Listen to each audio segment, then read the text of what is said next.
उदयपुर का सिसारमा नदी का दृश्य देख रहे हैं, जहाँ नदी अभी भी अपने वेग से लगभग 12 से 13 फीट नदी चल रही है। गेज गूज सब गायब हो चुका है, कुछ भी दिखाई नहीं दे रहा है।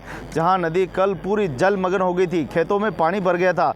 कल नदी का अगर जलस्तर अगर अभी से देखें तो हम लगता है कि 15 से 16 फीट नदी जो है वो आई है। और उसको देखने के लिए देखिए कितनी बड़ी संख्या में यहाँ लोगों की जमावड़ा है। हालांकि यहाँ प्रशासन ने अपना मोर्चा संभाल रखा है, पुलिस वाले लगातार मॉनिटरिंग कर रहे हैं, यहाँ ज़्यादा देर लोगों को खड़ा नहीं रहने दे रहे हैं। ये सबसे अच्छी बात है कि लोग यहाँ पे चल रहे हैं। एक दूसरी खास बात ये है कि यहाँ पे जीव हत्या नहीं हो रही है। यहाँ अभी तक इतने मछुआरे यहाँ मौजूद होते कि शायद गिनना मुश्किल था, आपस में लड़ते हुए चाकू चलाते हुए मिलते, लेकिन आज ये कोई भी दृश्य आपको नहीं दिखाई दे रहा। ये उदयपुर के पुलिस की एक अच्छी पहल है, जिन्होंने इस जीव हत्या को रोका है, उसके लिए धन्यवाद देते हैं चैनल की ओर से।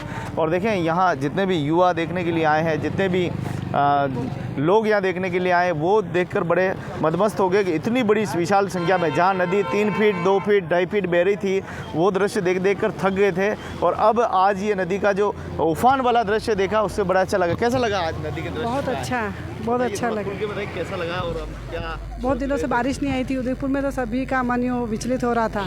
और इंद्र भगवान से सभी ने कामना की थी और चूरमा बना के सबने चढ़ाया भी था और बहन बेटियों को बुलाया भी था सभी ने। उसके बाद से ये बारिश अच्छी हुई है और बहुत ही अच्छा नज़ारा आप देख सकते हैं। बहुत सारी पब्लिक है यहाँ पे। एक यहाँ पे जीव हत्या बिल्कुल रोक दी गई, यानी कोई मछुआरे मछली नहीं पकड़े। ये कितनी अच्छी पहल है, बहुत ही अच्छी है, इसकी बहुत ही सराहना करनी चाहिए। धन्यवाद।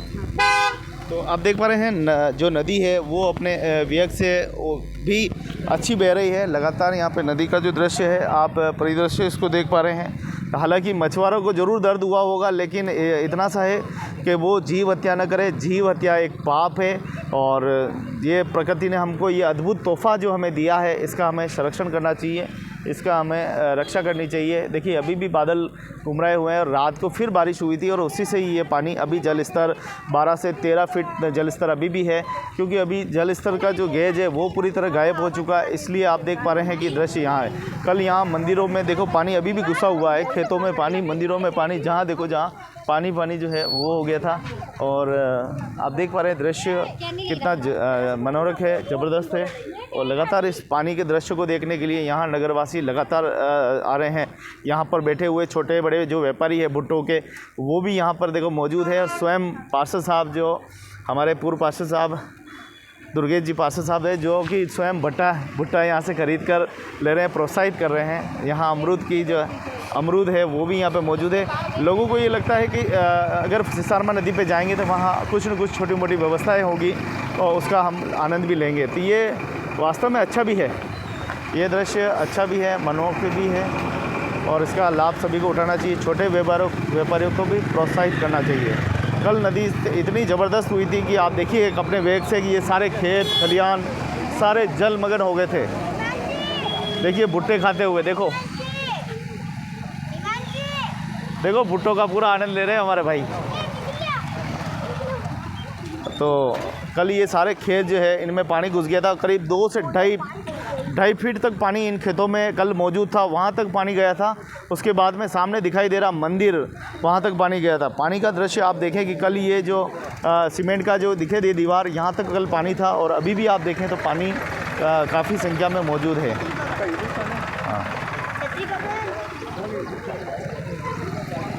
हाँ आता हूँ।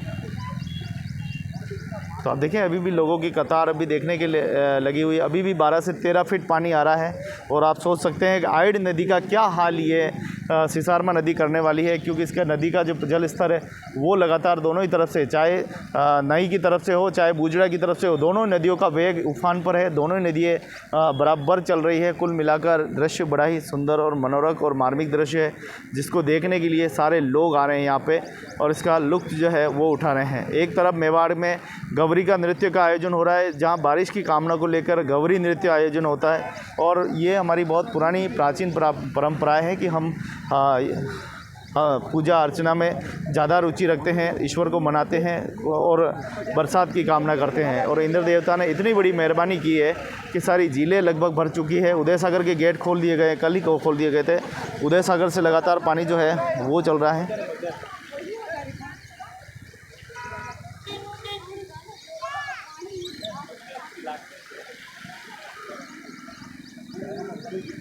तो कल यहाँ पूरा दृश्य जलमग्न हो गया था। मैं जगदीश, निवासी सिसारमा का। कल तो 15 फीट करीबन 15 से ऊपर पानी बह रहा था और सारा गांव जलमग्न था, खेतों में पानी बह रहा था। अभी आप स्थिति देख सकते हो, इधर पानी आज वापस पानी बढ़ा था, करीबन 10-12 फीट पानी आज भी बढ़ा और वापस पानी उतर गया है अभी, और बढ़िया पानी बह रहा है। तालाब वाला सारे भर गए हैं। सिसारमा नदी कंप्लीट है और ग्रामीणों का आना जाना लगा है। बिल्कुल कितनी खुशी होती है जब ये नदी चलती है और यहाँ छोटे बड़े व्यापारी को रोजगार जो है वो मिल जाता है। नहीं, बहुत बढ़िया साहब, बिल्कुल लोगों को रोज़गार मिलता है। यहाँ भुट्टे वुट्टे बेचने वाले आ गए हैं, फल फ्रूट बेच रहे हैं और लोग। एक समय था जब इस नदी को पार करना एक चुनौती थी, आपने तो शायद उस जमाना भी बिल्कुल साहब ने देखा है वो ज़माना। बिल्कुल जब छोटे पुल हुआ करती थी, जब वो छोटे पुल थी तो पानी आता था, टकराता था और सारे फैल जाता था और न ही अपन पार जा पाते थे। करीबन 2-2 दिन तक पार नहीं जा पाते थे। और अब ऐसी स्थिति, बड़ी पुल बनने के बाद आराम से पानी जाता है और पानी भरा बह रहा है आराम से। आप यहाँ की स्थायी निवासी भी है, आप थोड़ा सरकार को ये सुझाव दीजिए कि ये पानी इधर न आए और ऐसी क्या व्यवस्था हो सकती है। आपको क्या लगता है कि ये व्यवस्था करनी चाहिए सरकार को? व्यवस्था तो ये है सब, थोड़ा नदी का चौड़ाईकरण हो जाए, सीमांकन हो जाए तो बढ़िया है सब। बिल्कुल अभी क्या सकड़ी है, लोगों ने अतिक्रमण कर रखे हैं जगह जगह, मुहाने पे अतिक्रमण कर रखा है और बाउंड्रियाँ पास कर रखी, थोड़ा चौड़ाई हो जाए और सीमांकन हो जाए नदी का। चौड़ाई और गहराई दोनों बिल्कुल हो जाए तो अच्छा रहेगा, ताकि खेतों में जल भराव की स्थिति नहीं हो, घरों में भी जल भराव की स्थिति नहीं हो। कल सिसारमा के शिव मंदिर में भी पानी चला गया था। कितना पानी गया था? करीबन साहब 2-2 फीट पानी करीबन शिव मंदिर में था। तो वो पानी आने का कारण वही है कि फैलाव ज़्यादा हो रहा है, पानी सिकुड़ गया, नदी सिकुड़ गई तो पानी फैल जाता है साहब। इससे भविष्य के लिए सरकार को क्या सुझाव देंगे तो आगे जाने की एक बड़ा नुकसान हो सकता है लग रहा है? बिल्कुल साहब, बाढ़ जैसी स्थिति हो सकती है। कल तो 15-16 फीट पानी था और बाढ़ जैसी स्थिति हो सकती है, क्योंकि नदी का सकड़ी है, इसलिए क्या वो पानी फैल जाता है इसलिए। और बाकी सीमांकन हो जाए और चौड़ाईकरण हो जाए थोड़ा सा, और थोड़ा गहरा हो जाए तो बढ़िया हो जाए सर। बिल्कुल गाँव भी एक टापू में है, इसका मतलब ये है? पिछवाला के टापू पे है सर, पिछवाला के बिल्कुल पीछे है और सिसारमा नदी नादेश्वर से आती है और पिछवाला में मुहाना यही है साहब। इसका जो मुहाना है सिसारमा में ही मुहाना खुलता है। बिल्कुल थैंक यू। तो पिछला लगभग 5 किलोमीटर की लंबाई पे फैला हुआ है और उसी के पीछे सिसारमा गांव है। आप देख पा रहे हैं कि सिसारमा गांव एक प्राचीन गांव है जो कि सबसे बड़ा राजस्व गांव हुआ करता था। इसी गांव से ही सत्ता जो है एक समय चलती थी।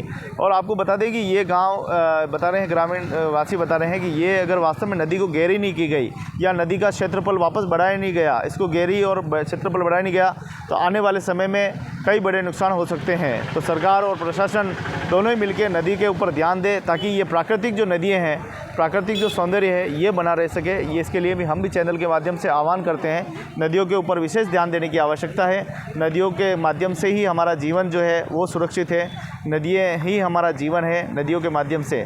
अभी यह जो नदी का कल हमने रौद्र रूप देखा, इतना पानी था कि सारे खेतों में पानी चला गया। अगर वास्तव में नदी चौड़ी होती और नदी व्यवस्थित ढंग से दोनों तरफ दीवारें होती तो पानी सीधा, जैसे आइड की नदी बनी है वो उस तरह से अगर व्यवस्था यहाँ से अगर सुचारू कर दी होती तो मुझे लगता है कि पानी भी अच्छा चला जाता और लोगों का ये इतना बड़ा नुकसान भी नहीं होता। तो वास्तव में नुकसान से वास्तव में बचना है तो कुछ न कुछ सरकार को कड़े कदम जो है वो उठाने पड़ेंगे, ताकि जल आने वाले समय में भरा रहे। एक निवेदन और है कि लेक पिछोला झील में आप सोचते होंगे कि ये जो पानी गंदा है, ये गंदा नहीं है। इसके साथ हज़ारों टन मिट्टी जो है एक साथ पहाड़ों से निकलते हुई जा रही है और ये हज़ारों जो टन मिट्टी है ये कहीं न कहीं झील में बैठ जाती है और एक बार में 1 फीट से 1.5 फीट का जो है गार जो है वो बना देती है। झील समय समय पर झीलों को खाली करने की भी ज़रूरत पड़ती है। अगर झीलें खाली हो जाएगी तो उनमें भराव की जो क्षमता है वो ज़्यादा हो जाएगी। तो ये आह्वान है कि वो इस पर भी विशेष करके ध्यान दें। झीलों को समय समय पर खाली करना भी बहुत ही ज़रूरी है।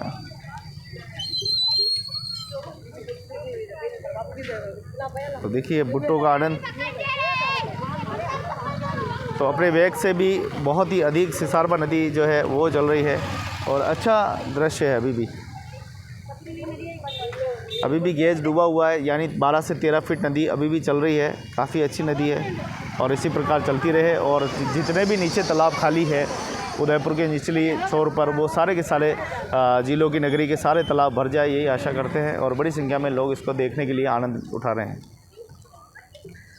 वीडियो अगर अच्छी लगी हो तो कृपया करके वीडियो को ज़्यादा से ज़्यादा अपने दोस्तों को भेजें, वीडियो को लाइक करें और चैनल को सब्सक्राइब नहीं किया तो प्लीज़ कर दीजिए इसको सब्सक्राइब, ताकि हमको आप लोगों को और भी सुंदर सुंदर वीडियो बनाकर और ज़्यादा हम आपको बता सकें। ये बहुत ही खूबसूरत दृश्य है, सिसारमा नदी का दृश्य है जो हम आपको लगातार बता रहे हैं कि जल भराव कितना है। आज बता दें कि आज 4 सितंबर 2024 का दिन है और 4 तारीख को ये फुल नदी जो है अभी बह रही है। और समय की बात करें हम तो समय अभी घड़ी में 12:30 बज रही है, 12:30 बज रही घड़ी में। और हम भी चलते हैं दूसरी नदी पे। चलिए चलते हैं फतेह सागर की और वहाँ नदी कितनी बह रही है।